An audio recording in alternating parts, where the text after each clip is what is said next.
Donc, moi, l'idée en fait de partager aujourd'hui, c'était surtout de savoir un petit peu quelles étaient les différentes actions que vous, retailers, vous avez engagées auprès des bailleurs. Et puis, si vous aviez en fait des conseils ou des partages à donner, ce serait intéressant. Donc, nous, la position du groupe en fait était la suivante. Donc, le Jeff de Bruges, c'est 600 magasins en France. Hein, c'est le numéro 1 du chocolat en France. Ils sont présents dans 15 pays. Et la première des choses qui a été demandée de la part du groupe, c'était de faire un courrier officiel pour geler les loyers au moins du mois d'avril. Et puis ensuite prioriser en fait les employés, donc ce qui paraît logique. Donc c'est ce que nous avons fait. Donc on a écrit un courrier aux principaux bailleurs. Donc nous, les bailleurs que l'on a, ce sont des gros bailleurs. Hein, c'est Ivanhoe Cambridge et puis Industrial Alliance, donc on est basé à Montréal. Donc voilà, c'est ce qu'on a fait. Et puis je pense en fait aujourd'hui que on a une première réponse en fait des bailleurs qui n'ont pas forcément répondu par la positive en tout point, mais je dirais qu'en fait ils sont aussi dans une situation où finalement on est un petit peu en attente en fait de savoir comment ils vont gérer le mois de mai, parce que si ça continue, bon là on est jusqu'au 4 mai, mais je dirais que si ça continue, on risque d'avoir un certain nombre de soucis. Donc voilà, je voulais partager un petit peu avec vous, nous, les actions que l'on a menées, et puis voir si vous étiez dans cette même dynamique en tant que retailer, puis comment vous procédiez auprès de vos bailleurs. Alors, je sais pas, Marion, comment tu veux qu'on procède? Est-ce que tu veux Je pense que fasse comme un on n'est tour de pas table nombreux, celui qui veut prendre la parole ou celle qui veut prendre la parole la prend. Timothée, je sais que c'était toi un de tes axes aussi enfin une de tes problématiques. Oui, tout à fait. Nous, on est à peu près dans le même cas que Xavier. Donc moi, je me présente Timothée, je représente la marque Ocadi et Jacadi au Canada. On a pour la marque Ocadi, 18 magasins, principalement dans les centres commerciaux, avec des bailleurs comme Oxford, comme Ivanhoe Cambridge, comme Cadillac Fairview. Et nous, effectivement, le groupe s'est positionné très rapidement en fait, dès le début de la pandémie. Il faut savoir qu'on a 800 magasins dans le monde et on a pris une décision drastique qui était de bloquer les loyers pour le mois d'avril. Donc, on a informé tous les landlords ici au Canada qu'on se positionnait de cette manière-là pour le mois d'avril, en laissant une porte d'ouverture et de discussion pour la suite, parce qu'effectivement, il y a la situation à gérer sur du très court terme, mais il y a aussi et surtout la projection à avoir sur la réouverture, comment on réouvre, à quel endroit est-ce qu'on va réouvrir, parce qu'aujourd'hui, ça peut aussi être une opportunité pour nous pour se dire, on a des magasins qui sont rentables, d'autres qui ne le sont pas. On va devoir faire des coupes franches à un moment ou à un autre pour pouvoir relancer l'activité, parce qu'on ne va pas s'en sortir sans y laisser des plumes. Et donc, la discussion qu'on va entamer là, dès cette semaine avec les bailleurs, c'est de leur dire, nous, on souhaite réouvrir dans vos centres commerciaux. Qu'est-ce que vous êtes prêts à faire ? Sachant que bien évidemment, eux n'y sont pour rien, nous n'y sommes pour rien. Donc, ce qu'on est en train de se dire en interne, c'est essayons de trouver une solution intelligente, à la fois pour eux et pour nous, pour maintenir la relation sur du long terme. Comme l'a dit Xavier aujourd'hui, les premiers retours des landlords, c'était de dire écoutez, il n'y a pas d'annulation de loyer, vous allez le payer, mais on ne va pas vous demander de nous le payer sur le mois d'avril. On le repousse sur soit le deuxième semestre, soit un peu plus tard, date à définir. Solution qui n'est pas aujourd'hui acceptable pour nous parce que pas de magasin exploité, pas de rentrée d'argent, donc pas la possibilité d'exploiter. En tout cas, quand je dis pas de possibilité d'exploiter, c'est surtout optimisation de la trésorerie. Si ça dure un petit peu, ça va. Si jamais ça dure trop longtemps, les décisions qu'on devra prendre seront beaucoup plus drastiques que celles qu'on peut envisager aujourd'hui. Donc voilà la position aujourd'hui qu'on a prise. Maintenir la relation, la discussion avec les landlords, partager d'une manière équitable cette perte d'exploitation, sachant que le partage n'est pas vu de la même manière, que ce soit pour nous ou pour eux. Donc ça m'intéresserait aussi justement de voir un petit peu comment vous vous positionnez pour ajuster notre stratégie. Merci Timothée. Est-ce que peut-être Jean-Christophe aussi, qui est sur Montréal, qui a peut-être des problématiques communes? Oui, merci Marion. Écoutez, Xavier et Timothée, on a les mêmes problématiques. Avec Burks, on a 30 horlogeries et bijouteries à travers le Canada.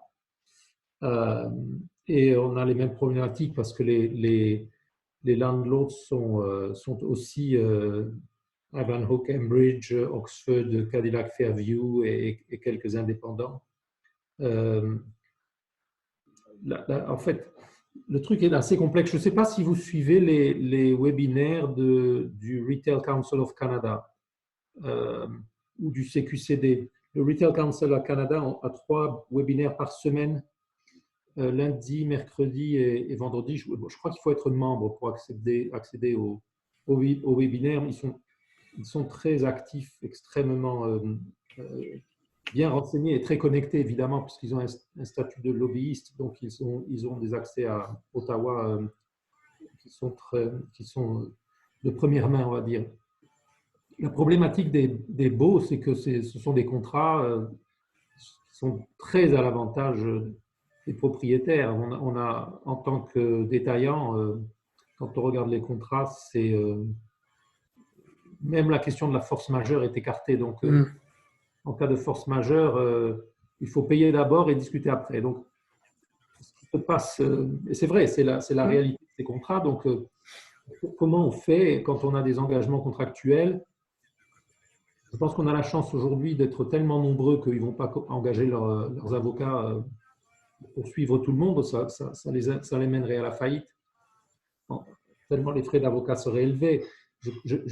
La semaine dernière, j'ai vu une statistique qui disait qu'il y a 90% des détaillants qui n'ont pas payé leur loyer en avril.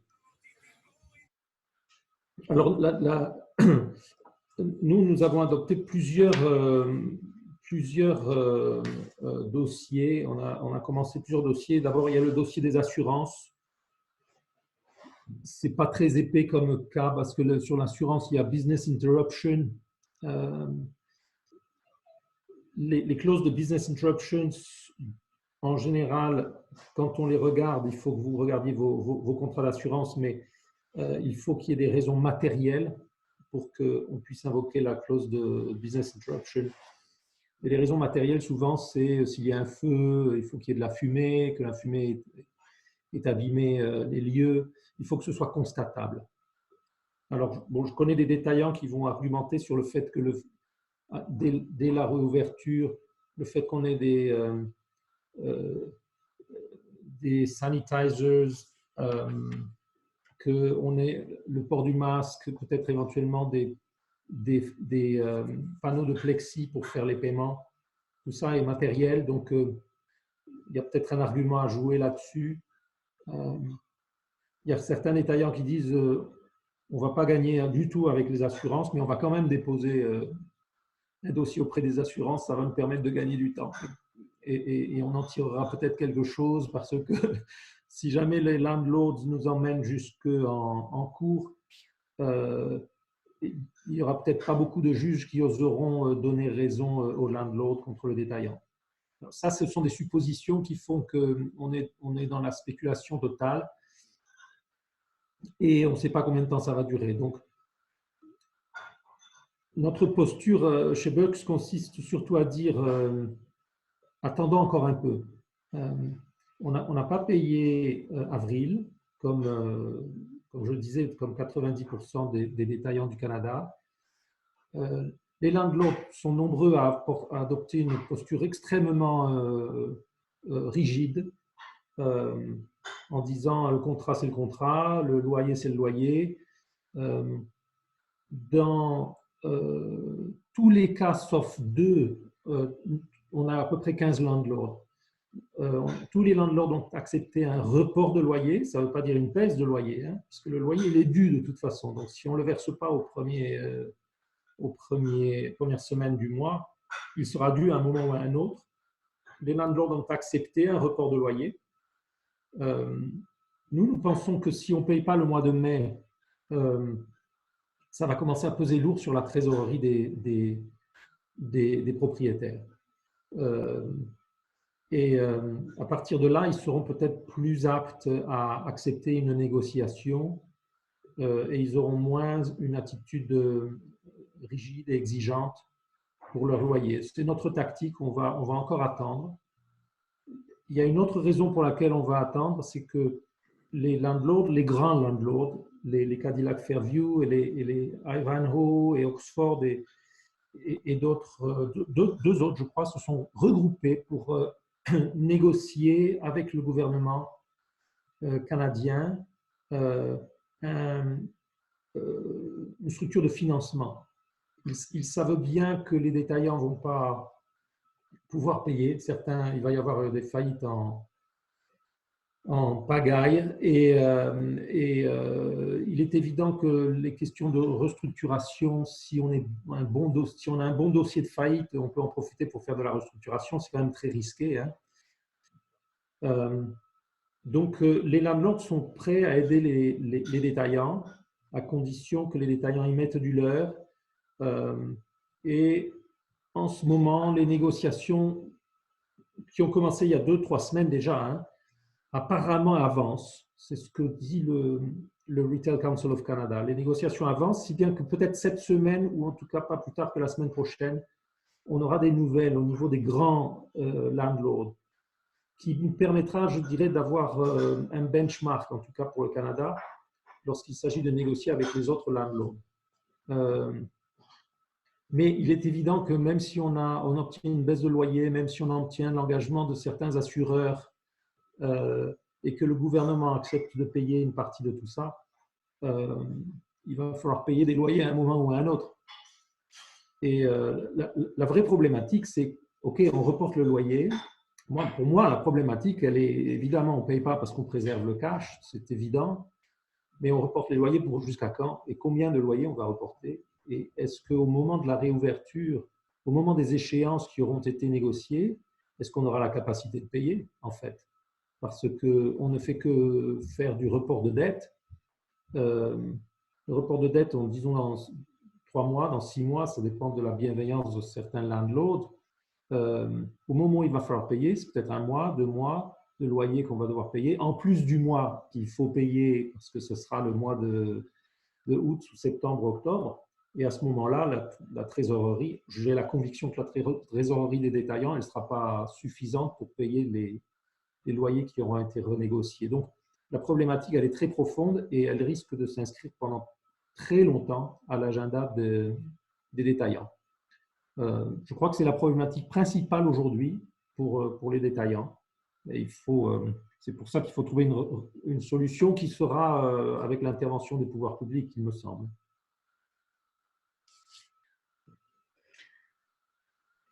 Merci Jean-Christophe. Xavier, je t'en prie. Juste, merci Jean-Claude. Avant de faire le tour, peut-être en entendant peut-être les autres participants, mais est-ce qu'il n'y aurait pas un intérêt d'avoir une position commune, essayer de négocier quelque chose ensemble qui soit dans l'intérêt de chacun? Évidemment, l'idée, ce n'est pas de se couper des landlords et puis de respecter les obligations, mais aujourd'hui, si les landlords se regroupent, est-ce que les détaillants, je dirais les détaillants qui comptent, hein, donc nous on n'est pas très gros, mais je dirais qu'on vient apporter de la diversité dans les centres d'achat. Si demain toutes les marques internationales s'en vont parce que il y a une vraie problématique liée à cette crise, parce que c'est clair qu'en fait si les landlords ne bougent pas, je pense qu'il y a pas mal de marques internationales qui vont prendre des décisions, et parce que le Canada n'est pas un gros marché pour la plupart des marques, donc particulièrement les marques françaises. Donc je dirais que là aussi, on a peut-être une position en jouant la nationalité, la marque et la diversité. On pourrait peut-être essayer de trouver, mais apporter des solutions. Je pense qu'il ne faut pas simplement dire on ne paye pas, mais c'est de trouver des solutions qui soient aussi gagnant-gagnant pour tout le monde, quoi. Je suis d'accord. Maintenant, par quel véhicule on passe pour se regrouper? Le sentiment que j'ai, c'est que il faut passer par des véhicules qui existent dans la mesure où ils ont déjà commencé leur travail. Le Retail Council of Canada, il y a le CQCD au Québec qui représente le Québec, mais le Retail Council of Canada est présent dans toutes les provinces. Je ne sais pas si vous êtes membre, hein, mais moi j'ai des échanges. Avec mes équipes, on a des échanges quotidiens avec le RCC, qui parle directement avec les cabinets des ministres, que ce soit dans les provinces, que ce soit à Ottawa. qui rassemblent la documentation, qui sont très équipés avec des juristes, avec des anciens collaborateurs de cabinets ministériels qui ont des vrais réseaux très organisés auprès de tous les gouvernements provinciaux et fédéraux, et qui, surtout, agissent aussi auprès des landlords parce qu'ils ont une vraie crédibilité auprès des grands propriétaires.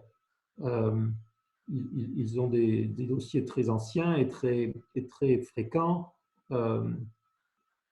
qui font que lorsqu'ils téléphonent au landlord, ce n'est pas un avocat qui prend l'appel, c'est directement le patron ou bien le VP, le senior VP. Donc, personnellement, nous, on a réussi à avancer avec le Retail Council of Canada parce qu'ils sont sur tous les feux en ce moment. Ils ont beaucoup plaidé et beaucoup avancé et travaillé sur les subventions salariales sur lesquelles il y a eu pas mal de publications. Les subventions salariales, la prise en charge de 75% du salaire de base jusqu'à concurrence de 58 700. Tout ça, le Retail Council of Canada a été extrêmement actif dès les premières semaines. Ce dossier-là est, on va dire, pas réglé parce que les plateformes ne sont pas encore ouvertes pour s'inscrire, mais ça a été voté samedi à Ottawa. Donc, le nouveau grand chapitre pour le Retail Council of Canada, ce sont les loyers maintenant. C'est la négo avec les landlords. Donc, c'est le moment de le faire. Moi, je serais vous, je ne me précipiterai pas à négocier ou à chercher à s'asseoir à la table des landlords. D'abord parce que les landlords sont très occupés à obtenir gain de cause auprès des gouvernements pour leur propre intérêt, mais aussi ils le font dans l'intérêt de la profession de manière à ce qu'il y ait un package global. Aucun landlord ne veut perdre et aucun landlord ne veut donner un deal plus favorable qu'un autre landlord à des détaillants. Donc, il n'y a aucun landlord qui voudra tirer le premier en faisant une offre généreuse à un détaillant ou à un regroupement de détaillants. Ils se regardent tous, ils s'observent et ils ont décidé d'agir ensemble de manière à ce qu'ils aient le même deal tous ensemble et qu'il n'y ait personne qui se sente lésé. Puis, je confirme effectivement cette position d'avancer de manière commune. Quand la crise est arrivée, les landlords ont réagi au même moment sur les mêmes consignes de sécurité par rapport à des restrictions d'horaire ou de fermeture. Ils ont décidé au même moment de fermer leur centre. Donc effectivement, on sent qu'ils veulent avancer en même temps en prenant les mêmes décisions. Et les négos qui sont en cours en ce moment avec Ottawa aboutiront au même résultat pour tous et communiqueront de la même manière. Je confirme complètement. C'est ce que j'ai ressenti moi de mon côté en tout cas. Donc bon, je crois qu'il y aura un deal qui va sortir. Après, on jugera s'il est favorable ou pas, mais ça servira de benchmark. Les landlords ne veulent absolument pas encourager la faillite de dizaines, de centaines et de milliers de détaillants. Donc, ils savent qu'ils ont une partie à jouer aussi. Est-ce que du côté de la grande distribution, vous avez ces problématiques aussi? Bertrand de Walmart, Nicolas de Métro, Marie de Métro aussi. Bonjour tout le monde. On n'a pas vraiment ce genre de problématique parce que nous, on est propriétaire de nos murs ou bien on a une joint venture. On a un coût immobilier qui est assez faible. On est à $20 du pied carré, tout compris. Donc, ça, ce n'est pas vraiment notre problématique. Ce que nous, on a fait, c'est qu'on a fait un release. Donc, on a fait proactivement un report de tous les loyers pour tous les personnes qui sont dans nos murs. Donc, tout ce qui est McDonald's, tout ce qui est coiffeur, tout ce qui est service, je dirais, qui se trouve dans nos murs. Donc ça, on a en fait, ce qu'on a fait, c'est qu'on n'a pas du tout renégocié, on a fait un report. Par contre, ce qu'on pense qui va se passer, ça, je vous inviterai quand même à le regarder, c'est quelle est votre future activité physique. Et si hier vous faisiez 100 en termes de chiffre d'affaires, et si demain vous allez faire 70 ou 80, vos ratios vont complètement changer. Et donc je regarderai bien si votre poste immobilier pèse lourd dans votre PNL.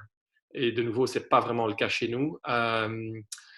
Donc alors là, je regarderai un peu quelle est la future structure de votre PNL et de savoir, effectivement, moi, je ferai exactement la même chose qui a été dit. Je ne paierai absolument pas ni avril ni mai. Je ferai un report, en fait. Hein. Je dis, ben voilà, pour des questions de viabilité en trésorerie et en fonds de roulement, je vais pas vous payer. Je ne casse pas le contrat. Mais alors après, c'est bien comprendre la nouvelle structure du PNL à la sortie de la crise. Ça, je ferai bien déjà maintenant.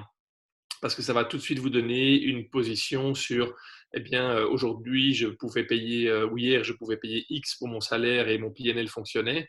Demain, je ne peux pas payer ce même loyer, je dirais, parce que mes ventes vont diminuer de 20, 30 à 40%.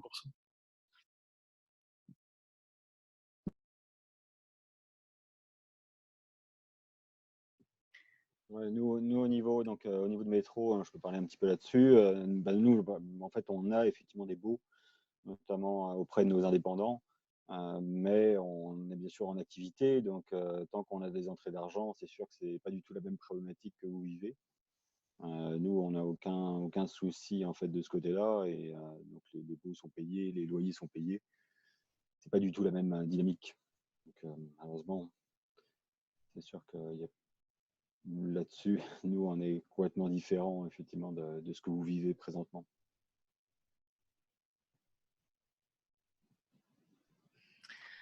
Après, il y avait peut-être un autre sujet, si on en a fini sur les baux, c'était sur les aides, mais vous l'avez un peu évoqué, mais sur les aides à aller chercher auprès de l'État, d'Ottawa. Est-ce que là-dessus aussi, vous avez des choses à partager?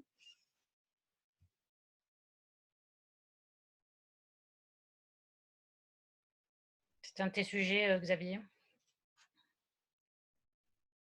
Bon, oui, en fait, je pense que Jean-Christophe l'a un petit peu évoqué, mais c'est que c'est actuellement Ottawa l'a voté cette semaine. Moi, on attend en fait la procédure, tout simplement, quoi. Donc le premier qui sait comment faire, qu'il le dise, quoi. Parce que aujourd'hui, on est tous un peu à essayer de savoir comment le faire de façon plus efficace, parce que je pense que ça va être une des solutions qui va nous permettre de maintenir les salaires, en fait, et qui est une bonne idée, en fait. Hein. Donc je pense que ça, c'est parfait. Mais c'est plus le mode opératoire aujourd'hui qu'on n'a pas, en fait. Même si on a pas mal d'informations qui tombent au jour le jour, c'est plus le mode opératoire. Autant je trouve qu'ils ont bien réagi extrêmement bien réagi sur la prime d'urgence. Moi, je ne sais pas si ça a été votre cas, mais on a dû mettre à pied en fait pas mal de salariés. Puis ils ont réussi à obtenir assez rapidement leur chèque, quoi. Donc, et ça, c'est plutôt positif parce que au moins les gens ont été payés. Je ne sais pas si ça a été, en tout cas dans notre cas, ça a été le cas.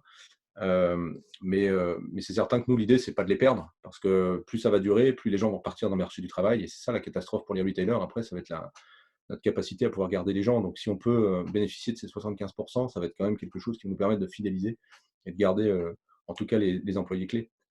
Donc voilà. Donc, si vous avez, je pense que l'idée, c'est une fois que ça va être sorti, enfin, une fois que il y a quelqu'un qui a mis en place le mode opératoire, peut-être le partager, pour voir comment ça s'est passé, et puis un retour d'expérience, c'est plutôt ça dont on aurait besoin aujourd'hui. On pourra refaire ça quand des choses auront avancé là-dessus. Est-ce qu'il y avait d'autres sujets que vous vouliez échanger entre vous sur les problématiques actuelles dans le retail, dans le commerce de détail?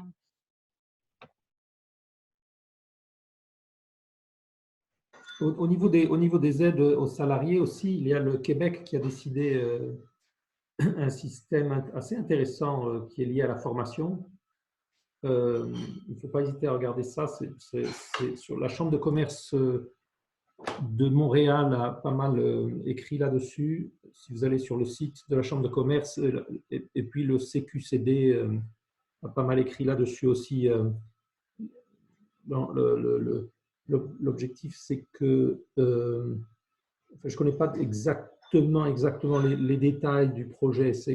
Il s'agit de financer la formation jusqu'à la concurrence de 100 000 $ par entreprise. la formation des collaborateurs pour les former à la technologie moderne qui leur permet de travailler, soit de faire du travail à distance, soit de collaborer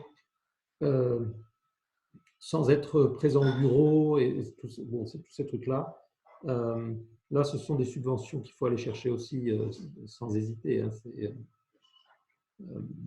Ça vient en plus en complément hein, de la subvention des 75% du salaire hein, pour les employés. Il faut savoir que les 75% du salaire des employés, c'est un débat qui a animé les 10 derniers jours, donc les 2 dernières semaines.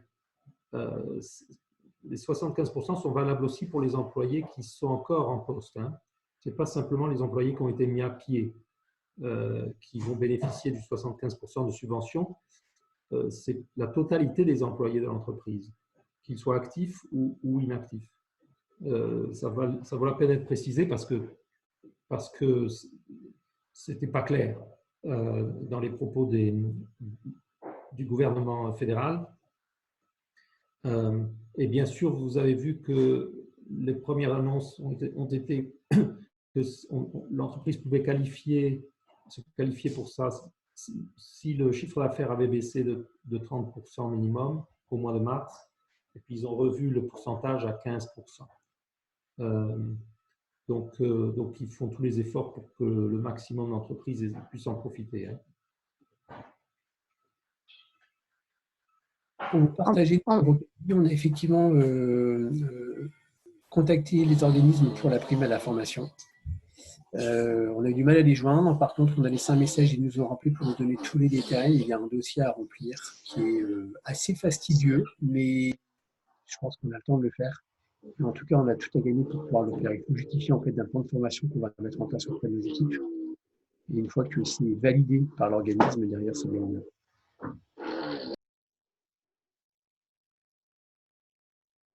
Je change de sujet, mais c'est quand même lié au staffing. Est-ce que ça dépend peut-être moins de la grande distribution, mais plus du pure retail. Est-ce que certains d'entre vous font du social selling en gardant donc le staff que vous avez actuellement, sachant que la plupart des gens en retail sont peut-être pas forcément équipés à la maison pour faire ce genre de choses, mais je sais qu'on parle beaucoup de ça pour nous, pour le groupe Lauder, et on est en train d'essayer de mettre ça en place. On ne sait pas trop comment. Il faut être bien sûr aussi très sensibilisé sur la situation, évidemment, mais je serais curieuse de voir si c'est quelque chose que certains d'entre vous font et si c'est le cas, comment.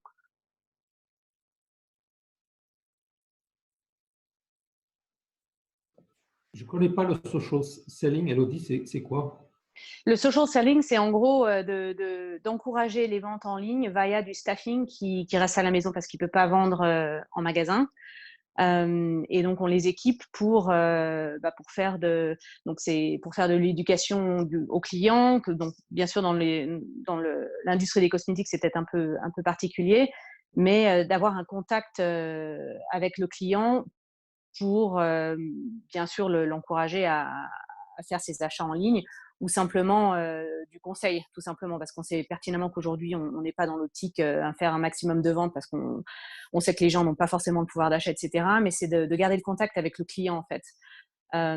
Et donc, c'est du servicing, c'est du social selling. On appelle ça social selling parce que ça peut être fait sur beaucoup de plateformes, que ce soit même des Instagram, du Facebook, le téléphone, évidemment. Et c'est un gros sujet pour nous. Et c'est vrai que c'est pas forcément, on n'a jamais fait ça, c'est pas forcément facile de le mettre en place de façon appropriée, de façon aussi, encore une fois, sensibilisée par rapport au client, parce qu'on n'est pas là pour la faire acheter forcément, mais on est là pour l'aider, pour la supporter, surtout dans le self-care qu'on promeut beaucoup, bien sûr, dans les cosmétiques.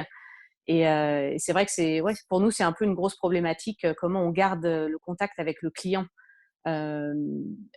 C'est deux facettes, vraiment. C'est un, pour garder notre staff occupé, parce que nous, on n'a pas mis beaucoup de personnes à pied pour le moment. Puis, bien sûr, on deal avec beaucoup de retailers, mais dans nos propres magasins, on ne les a pas mis à pied. Donc, comment on justifie et comment on les garde occupés, comment on essaie de bénéficier de la situation au maximum, en fait. Donc, une situation assez délicate et c'est vrai que il n'y a pas vraiment de choses légales qui puissent un peu encadrer tout ça. Donc c'est pour ça que je voulais savoir si certains d'entre vous, que ce soit même Burks ou comment on garde le contact avec la cliente, que ce soit même simplement du conseil ou penser à l'avenir tout simplement.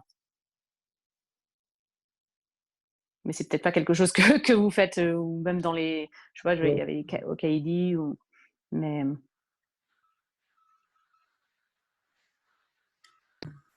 c'est quelque chose dont j'ai entendu parler, mais qu'on n'a pas envisagé pour plusieurs raisons. La première, c'est qu'on n'est pas staffé pour pouvoir le faire ici, au niveau équipe support, parce qu'on a, le siège est en France. Et il faut savoir qu'on a 100% de nos collaborateurs qui sont en chômage partiel. Donc, on a capitalisé sur les aides gouvernementales en fait, pour pouvoir, par rapport au contexte. On n'est que 4 à gérer les 20 magasins ici au Canada, donc on ne peut pas tout faire. Et pour pouvoir bien le faire, il faut effectivement être avec les équipes pour pouvoir les former, parce que c'est une partie du métier qui serait du coup un nouveau métier pour nous. Et on a un deuxième sujet aussi, c'est le fait de reprendre contact en direct avec les clients. On est contraint par la France en fait sur ce sujet-là et donc on n'a pas accès de manière très simple à l'intégralité de la base pour pouvoir le faire. Donc c'est 2 raisons qui nous ont empêchés de le faire, mais on y avait pensé. Et on se demande par contre si on ne va pas essayer de le mettre en place pour la réouverture. Parce qu'on sait pertinemment quand les magasins vont réouvrir, on pense que les gens ne vont pas se ruer dans les centres commerciaux. Ils vont encore être un petit peu sur la réserve parce qu'on va réouvrir avec le Covid-19 qui sera encore présent. Donc, il va falloir qu'on mette en place des mesures d'hygiène et de santé et de sécurité en fait, dans les boutiques. Par contre, aller en direct au contact avec les clients et leur proposer des moments privilégiés de commerce, ça peut rentrer un petit peu dans ce cadre-là. Mais c'est plutôt pour le moment en réflexion. Ok.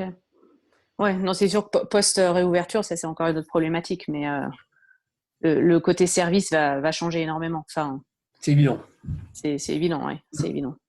Et je peux ajouter une petite pierre à l'édifice. En fait, nous, ce qu'on a fait, on n'a pas énormément de boutiques. Donc, puis moi, je suis master franchisé. Donc, j'ai un entrepreneur qui a investi de l'argent dans un centre commercial qui a fermé avec les stocks de Pâques pleins. Et là, on était dans une situation où lui, très clairement, ma priorité, c'était de l'aider parce qu'en fait, sinon, on ne sait pas trop quelle trésorerie il peut avoir. Enfin, je la connais, sa trésorerie, donc on sait que c'est pas. Il en a pour quelques mois, mais ça risque d'être difficile. Et puis, psychologiquement, notre rôle en tant que fonction support, en tant que master franchisé, c'est d'aider notre franchisé. Alors, ce qu'on a fait, on avait un site marchand qui n'était pas forcément super efficace. Donc, on l'a fait un peu, je dirais, à la mimine ici, sur Shopify. Donc, on a commencé à faire nos ventes et puis on a eu l'accord en fait de la France et heureusement, et de toute façon on l'aurait pas eu, c'est pas grave, on l'aurait fait quand même. Donc on a pris la décision d'une chose qui finalement s'est révélée plutôt intéressante et rejoint un peu ce que tu disais, Élodie, c'est que on n'a pas voulu perdre le contact du client. Alors ce qu'on a fait, c'est que le site marchand, on a pris une décision de dire que toutes les livraisons, on a mis en place des livraisons sans contact et sur l'île de Montréal, donc un territoire bien circoncis, et on a donné la possibilité. Et donc, hors Montréal, c'est Poste-Canada. Donc, toute l'île de Montréal, les gens avaient la possibilité de toute façon de choisir la fonction coursier ou livré en 24 heures ou Poste-Canada livré 4-5 jours. Et en fait, on a décidé d'affecter toutes les ventes livrées sur l'île de Montréal à notre franchisé. Et le franchisé, en fait, allait en boutique, préparer ses commandes, c'était ses stocks. On prend 15% sur la gestion du site, etc. Et ce qui lui a permis en fait de faire 50% de ses ventes, de ses objectifs de vente de Pâques, avec un contact client qui a été assez positif. C'est-à-dire que les gens appréciaient énormément le fait que Grégoire se déplace et puis et lui, il déposait sa carte du magasin. Enfin bref, c'était un deal gagnant-gagnant. Donc, c'est super satisfaisant. C'est sûr que c'est à l'échelle de notre petite organisation, mais ça nous a donné pas mal d'idées pour la suite parce qu'en fait, on est dans un marché où on a besoin, nous, à la fois de goûter des produits, donc c'est quand même compliqué, on ne peut pas uniquement se fier sur le visuel, de la réputation de la marque, mais la marque, en fait, Jeff de Bruges, autant elle a 85% de taux de notoriété en France, mais sur la rue Sainte-Catherine, elle a peut-être 0,02%, les gens ne savent même pas le prononcer. Donc, on a vraiment une vraie problématique et c'est le service qui va faire la différence. Et on a un franchisé qui est dans cette dynamique-là et je pense qu'en fait, on va continuer par la suite. Ça veut dire que c'est quelque chose qu'on va organiser, structurer, mais de cette menace, on en a fait une opportunité qui est plutôt positive. Donc, voilà, c'est un petit peu le partage que je voulais vous donner. Intéressant. Nous, en ce qui concerne les services, en France, tu as une entreprise qui s'appelle Parnasse, qui est la filiale premium de Orange et qui a développé énormément de choses autour du service premium et qui aide aussi les entreprises à promouvoir ce type de service. Comment tu rentres en contact avec un client, comment tu entretiens la relation, même à distance, parce qu'à la base, c'est de la téléphonie, mais ils sont allés bien au-delà. Et ça vaudrait peut-être la peine de regarder ce qu'ils font et ce qu'ils peuvent offrir aussi comme benchmark.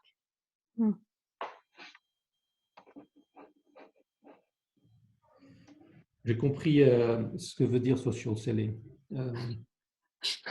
On l'a appelé, on fonctionne avec un service qui s'appelle concierge, qu'on a appelé concierge parce que, évidemment, dans notre métier, souvent, les vendeurs ont une très bonne connaissance, très personnelle de leurs clients, de leur famille, de leurs histoires. Donc, on a maintenu un service concierge auprès des clients des 5 plus grands magasins sur les 30 magasins qu'on a au Canada. Les 5 plus gros magasins ont une équipe réduite qui travaille. Le magasin est fermé, mais l'équipe se rend tous les jours au magasin pour faire les suivis, soit pour le service après-vente, pour les entretiens de montres ou réparation de bijoux qui avaient été commandés avant la fermeture. Beaucoup d'ateliers ont fermé, mais certains sont restés ouverts parmi les sous-traitants. Donc, on peut continuer à faire de l'entretien des produits. Donc, il faut rappeler les clients. On a aussi des clients, aussi surprenants que ça puisse être, on a des clients qui ont de la demande, qui ont des besoins pour certaines marques. Et donc, il faut satisfaire ces besoins-là et qu'on fait en fait de la vente par correspondance. On a un site e-commerce qui est actif. L'équipe e-commerce est à 100% présente. Mais il y a pas mal de commandes qui sont passées au téléphone. On appelle ça les sent orders. Ce sont donc les commandes qui sont gérées par l'équipe du magasin depuis le magasin. Et on les a équipées en matériel pour faire les expéditions. Alors, on n'est pas dans le social selling ou dans le social commerce, pas encore. On n'est pas assez élaboré encore. On avait fait des tests avant la crise avec WeChat parce qu'ils sont une plateforme très avancée de social commerce. On avait testé ça. Ça avait donné un résultat encourageant, mais on n'est pas au point pour le généraliser. Mais je pense, Élodie, que ça fait partie des éléments qui vont s'accélérer avec cette crise, à l'après-crise. Hein, ça va être le commerce. Et dans la cosmétique, c'est certainement une des tendances qui va être incroyablement porteuse pour la crise. Je crois que c'est actif en Chine. Hein, oui, WeChat, ça a été un peu quand je vois certains résultats de quelques marques du groupe Lauder, ils ont réussi et même d'ailleurs nos concurrents, hein, ils ont réussi à faire pratiquement autant de chiffres, ne serait-ce qu'avec WeChat, simplement. C'est un outil qui est assez hallucinant et c'est vrai qu'au Canada, c'est pas aussi développé, nous, on n'a pas le staff pour le gérer. Il y a un problème de langue, il y a un problème de culture, il y a un problème beaucoup d'obstacles. Mais c'est sûr que c'est quelque chose qu'il va falloir s'apprivoiser à l'avenir, c'est sûr. C'est un outil qui a un pouvoir considérable. Mais bon, on n'en est pas encore là, effectivement, au Canada. C'est un peu le challenge. Il n'y a pas vraiment d'outils spécifiques, mis à part ouais, un compte Instagram et le téléphone. Donc, c'est un peu délicat. Mais c'est pour ça que j'étais curieuse de voir ce que certaines marques faisaient.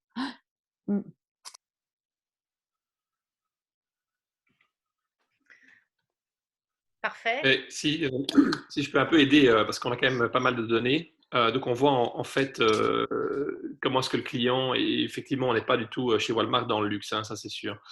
Mais on voit des shifts énormes sur deux choses, sur le click and collect, ça c'est sûr, et sur toutes les places de marché, donc les marketplaces, puisque ni l'un ni l'autre n'ont des contraintes de supply chain. Hein, donc, le click and collect, c'est 400, 500, 600 magasins, ça dépend ce que vous avez. Et donc, la commande se fait en digital. Et puis, il y a soit un last mile provider, genre Instacart ou Corner Shop, qui va se charger d'une livraison, soit le client vient chercher lui-même. Les deux ont les avantages. La marketplace, ça, je vous conseille quand même de bien regarder si vous devez être sur une marketplace. Il y a des marketplaces plus de luxe, il y a des marketplaces plus type Amazon, Walmart et autres, hein, Alibaba. Mais donc là, c'est quand même assez facile. Ce que nous, on a remarqué, c'est que il va y avoir une accélération. Donc, quand nous, on parle d'accélération, on va parler de 4x jusqu'à 7x. Hein. Donc, c'est ça. C'est pas quelques pourcentages de plus, en fait. Hein. Et donc, je pense j'ai discuté avec le patron US la semaine passée et il m'a dit dans toute sa liste de priorités, ça c'est aussi à redéfinir, mais soit c'est sur la liste, soit c'est plus sur la liste. Hein, c'est on top of the list or not on the list. Et si par exemple, Elodie, ton social selling était déjà quelque chose qui était très très fort en termes de priorité, c'est quelque chose que vous avez identifié qui va créer de la valeur en termes de CVP et pour vous aussi, alors là, je l'accélérerais à fond, mais je couperais tout le reste qui soi-disant ne sont pas des priorités.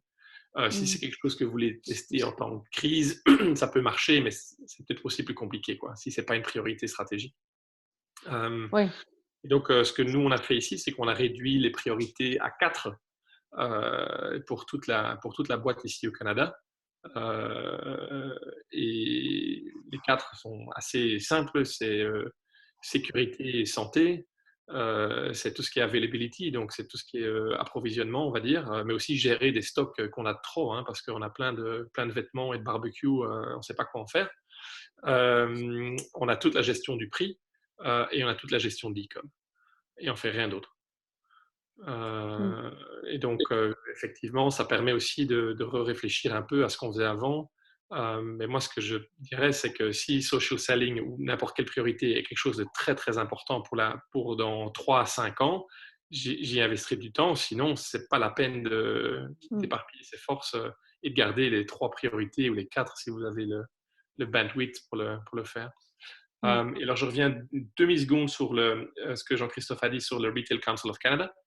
Si vous allez sur leur page, vous trouvez tous les documents par province, au fédéral, comment faire. Donc, vous ne devez pas être membre pour ça. Pour être membre, vous avez des conseils légaux, etc., les webinaires, mais vous allez trouver tout sur le Retail Council of Canada. Et c'est par province et sur le fédéral et tous les documents et toutes les procédures à faire. Excellent, merci beaucoup Bertrand pour ces éclairages. Grégoire Brassé de chez Lacoste vient de nous rejoindre. Il avait un call très important avec la France ce matin. Grégoire, je t'enverrai ce qu'on s'est dit parce qu'il y a plein de choses qui ont été dites sur les baux, sur les aides, etc. Est-ce que toi, chez Lacoste, tu voulais, pour terminer, enfin on a encore 10 petites minutes, est-ce que tu voulais nous raconter un peu les initiatives que vous avez prises ici au Canada ou justement en France pour parer à ce Covid? Vous m'entendez? Très bien. Vous m'entendez? Oui. Ouais. Bonjour à tous. Désolé. Alors, je pense que comme j'ai déjà croisé certains d'entre vous sur d'autres confs, je dirais rien de très original ou je dirais un peu comme tout le monde.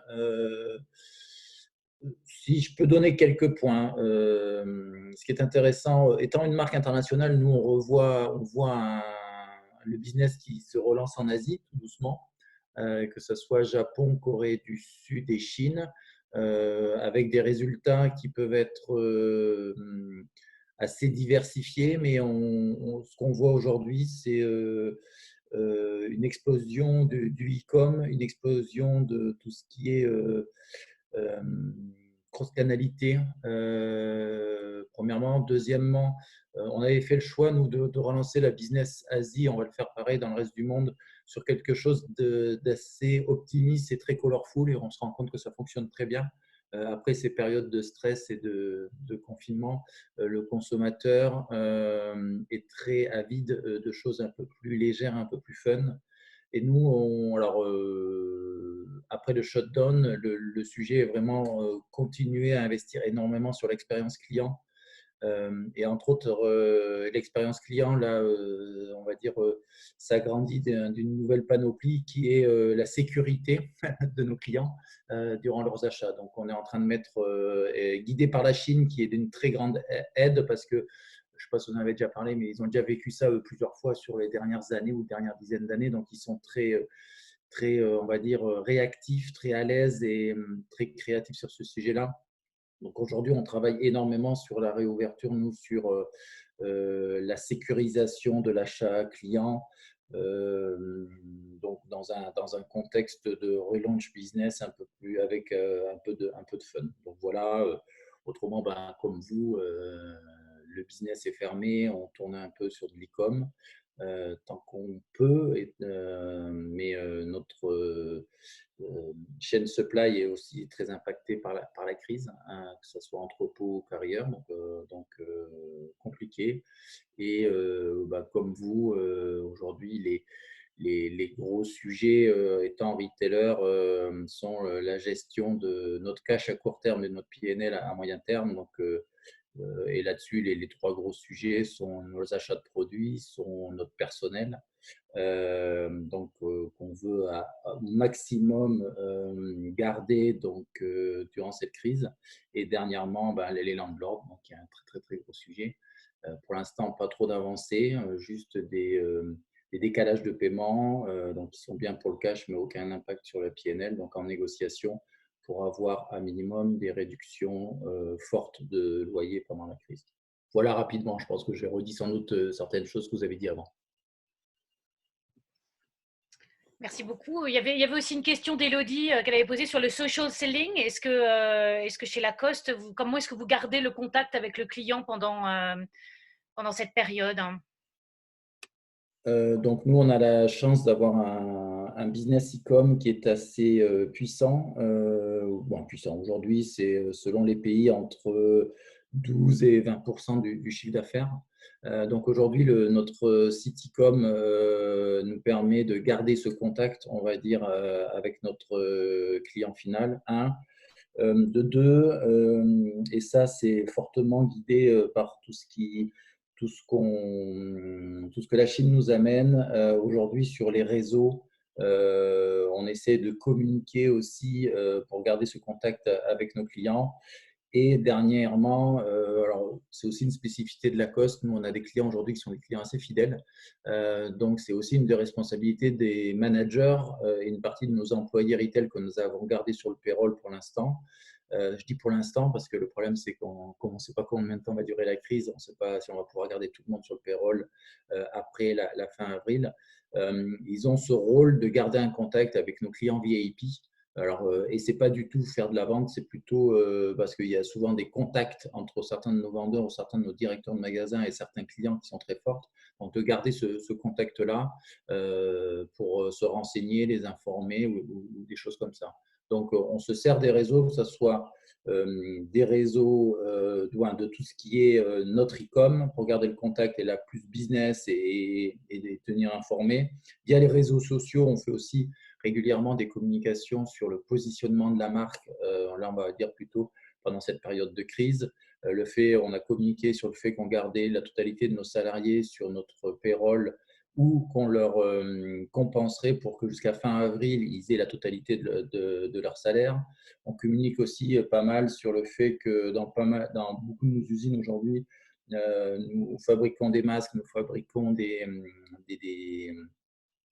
on va dire des habits, je crois que c'est le bon terme, de protection pour le corps hospitalier. Et après, comme je vous le disais, donc on essaie de garder ce contact one-to-one entre nos clients VIP et là, c'est plutôt des calls ou des SMS entre nos clients VIP et nos boutiques. Parfait. Merci beaucoup. Avec plaisir.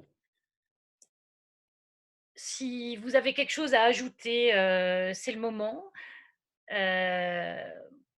Sinon, je pense qu'on a fait un bon tour de vos problématiques au jour J. Évidemment, tout change très vite. Je vous remercie beaucoup d'avoir été présent ici. Je pense que c'était intéressant d'avoir vos retours. Si ça vous a intéressé, on peut peut-être essayer de créer un petit rendez-vous toutes les 2 semaines ou enfin voilà, une demi-heure, 1 heure pour que vous continuiez à échanger si vous le souhaitez. Voilà. En tout cas, merci à tous d'être là. Bon courage et puis faites attention à vous tous. Je vous remercie beaucoup. Au revoir. Avec plaisir, merci. Merci beaucoup. Au revoir. Merci à toi. Ouais. Merci beaucoup.